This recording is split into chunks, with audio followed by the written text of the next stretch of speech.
O'zbekiston Respublikasi Soliq qo'mitasi tomonidan e'lon qilingan Mening solig'im, yurtim iqboli shiori ostidagi aksiya Farg'onaga ko'chdi. Tadbir esa O'zbekiston Respublikasi davlat bayrog'i qabul qilinganligining 34 yillik tantanalariga uyg'un yanada ko'tarinkilik bilan o'tdi. Sizga minnatdorchilik bildiramiz. Viloyat markazidagi istirohat bog'ining amfiteatri farg'onaliklar va shahar mehmonlari bilan gavjum. Ertangi kun egalarining qo'lida mag'rur hilpirayotgan bayroq esa yig'ilganlar qalbini faxr va iftixorga to'ldirgani rost.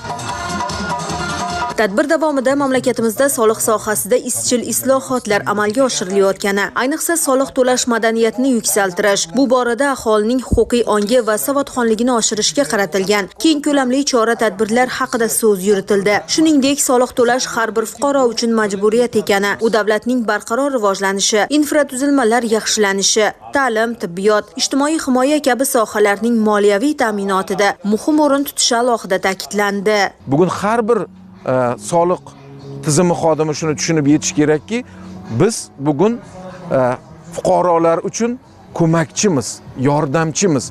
Biz soliq xodimimiz, biz nazoratchimiz degan tushunchani biz bugun chekkaga surib qo'yishimiz kerak va ana shu yordamchi, ko'makchi sifatida biz soliqlarning mohiyatini tushuntirib bersangiz xalqqa, xalq albatta to'laydi. Chunki bu xohish, istak emas, bu konstitutsion majburiyat.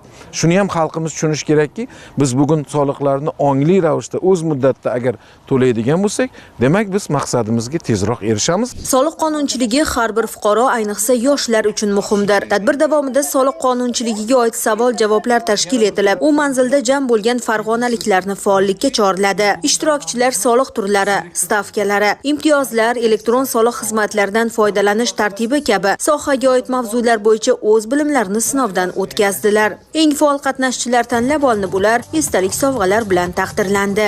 Oybek Farg'ona soliq texnikumi o'quvchisi bu kabi tadbirlarda har doim faol bo'lishga harakat qiladi. Ushbu aksiyada ham yosh soliq to'lovchi o'zining bir nechta startap loyihalari taqdimoti bilan soliq qo'mitasi mas'ullariga yuzlandi. Startap loyihalar quraman.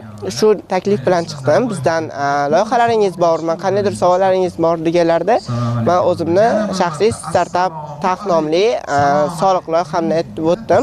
Ular mas'ul xodimlarni biriktirib berishdi hamda men bilan suhbatlar tashkil etishdi. Men uchun juda qiziq bo'ldi.